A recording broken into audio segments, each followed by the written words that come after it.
Well, howdy fucking howdy, folks. Welcome to the Flickmeister's Palace of Love. Straight love, that is. And if you guys are ready, and I know I am, let's light the fires and kick the tires and get ready for the American Reunion review. Ha ha!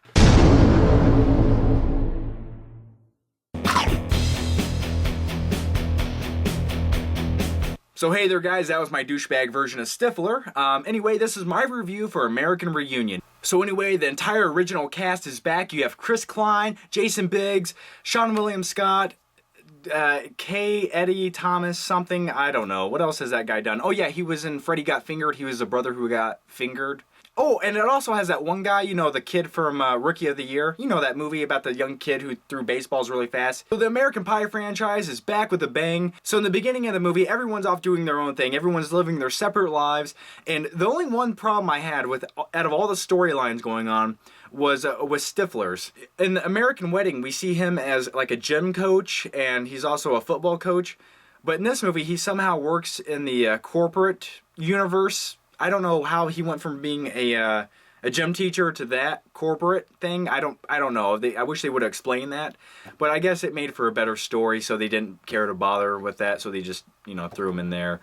Okay. So anyway, the entire gang all comes back together for their 13-year high school reunion. Yeah, I know it doesn't really make a lot of sense, but they somewhat explain it in the movie. This movie is packed full of 1990s throwbacks. When the original movie came out in 1999, a lot's changed since then. And the best thing I like about this movie is it comments on all the changes. Like, it talks about Facebook, it talks about, you know, everyone has a cell phone nowadays. And all of the characters in this movie at one point or another kind of reminisce about something that we've seen as an audience happen in the other three movies previously. There were so many references and tie-ins with every other movie that all kind of combined in this one and made it feel like one long story, which that's what congratulations, American Pie. You know, not many movies do that, but this one, it really truly felt like you were living with these guys since, you know, they lost their virginity until the time they all got married and moved out. Now, as usual, Sean William Scott, who plays Stifler, stole the movie. He gets all the funny, douchey, dickhead one-liners, which, by the way, when I seen the original American Pie movie back in 1999 as a young man,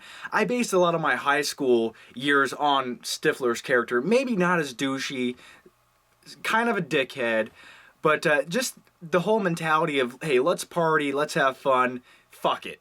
And even nowadays, I can still relate to him in this movie because he's basically that same guy, but he has to grow up. He's almost forced to grow up. Even though everyone around him is trying, you know, to be adult and move on and be mature, he still wants to party and have fun. And you know what? I still feel the same way. You know, I see all my friends growing up and they're, you know, going to their 9-to-5 jobs.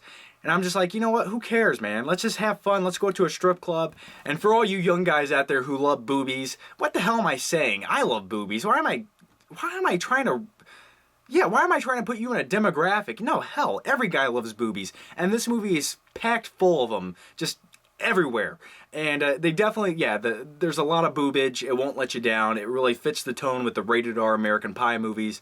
So that entire aspect is completely there. A lot of TNA in this movie, so get ready, have fun. I know I did. Now, every American Pie movie is based on situational comedy. You know, oh, he walked into a room and accidentally drank semen from a bottle of beer. Stuff like that. And this movie definitely won't let you down. The movie was funny, it was entertaining, and you know what? The same jokes that kind of worked for all the other movies work here, if not better. But overall, because the movie was funny, it definitely was not a letdown, and it was better than Part 2 and Part 3 in my opinion, and funnier and more heartfelt. And because they kept the story interesting and I laughed my ass off, I'm going to give American Reunion an A-. Before I go, what is your favorite teenage comedy movie? I think mine would have to be, oh man, The Breakfast Club. Yeah, I think that, yeah, definitely. So anyway, guys, I'm John. Take care, and I'll see you next time.